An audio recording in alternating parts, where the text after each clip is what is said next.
What is going on, everyone? My name is Jared Haas, and welcome to a special edition of Beyond the Cockpit. In this episode, we're going to be talking to SRX competitor Michael Waltrip. Michael, it is a pleasure to have you on this Beyond the Cockpit episode 2. My first question to you is, what do you like about the first season to inspire you to run a second season in SRX? It happened pretty early in the season when I was able to take the lead and drive off at Stafford. And so as a race car driver, winning, leading, passing people, that just makes you want to do it that much more.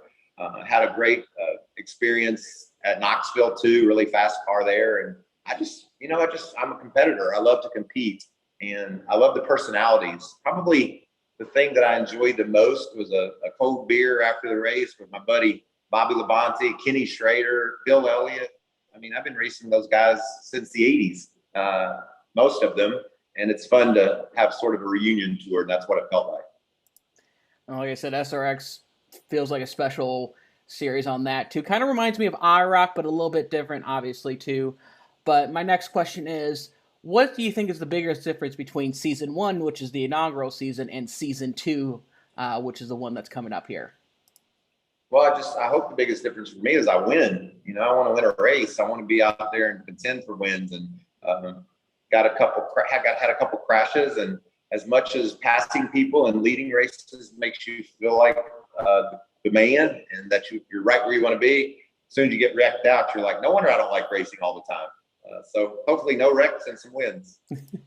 Like I said, you got into my next question too with expectations. Like I said, you had some good runs during the SRX and obviously wrecked out in that too. What are your realistic expectations going into that season? I just feel like we can contend for wins, and there's a bunch of great race car drivers, obviously, that's going to be on the track, so it's really difficult.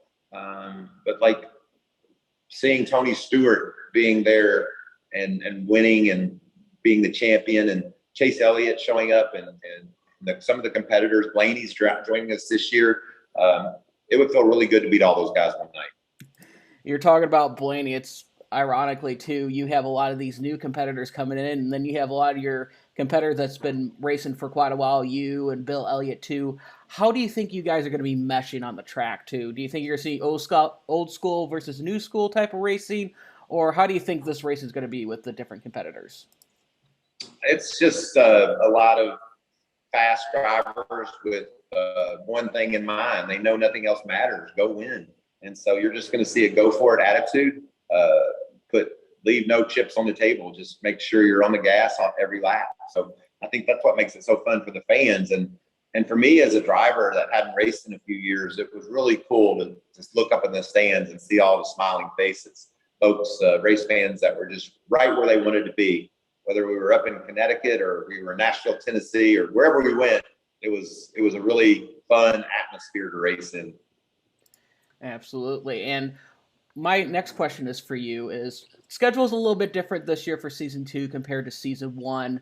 What do you think about the new tracks that are on the season 2 schedule for SRX?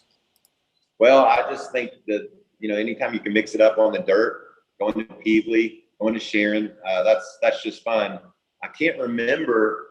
I was thinking about this morning. I can't remember racing at Pensacola. I might have once or twice, like when we would take all the Cup drivers and go for a weekend of short track racing, but I don't recall. So I'm really looking forward to checking out that historic facility. And then, of course, Nashville is close to home, and we got to race there last year. So I'm looking forward to being back on the track again this year there.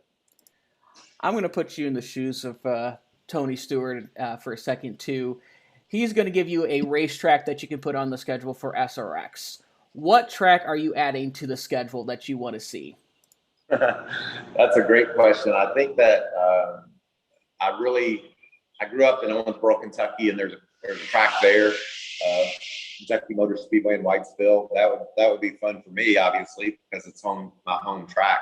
So maybe I would vote that one onto the schedule. But also, we talked a little bit about this before with the other racers. Let's put up a temporary track somewhere. Go in the middle of nowhere. Go in the middle of a town and race around in circles.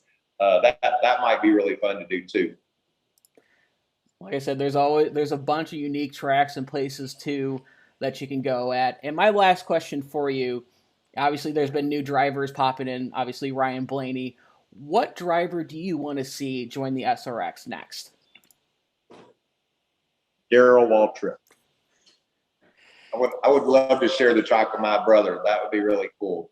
But I know several of the Cup guys have expressed interest in running an SRX race. So anytime I can hang around with those guys, I get to talk about them on TV a lot. So anytime that I can race against those guys, that makes me smile. So come on out, Denny Hamlin. Let's give it a go. I was about to say with Daryl, do I smell a dream machine coming around here like Martinsville in 2006? Yeah, you never know. The old Aaron's Dream Machine was a lot of fun for my brother and I. And maybe I tell you what, let's do.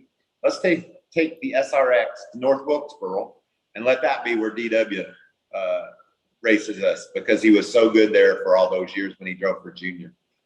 Well, I do appreciate it, Michael. Daryl, if you're watching this, you got a challenge from your brother Michael. You better be an SRX. And from everyone here at Frontstretch.com, make sure to subscribe to our content. And as always, make sure to have a great race weekend.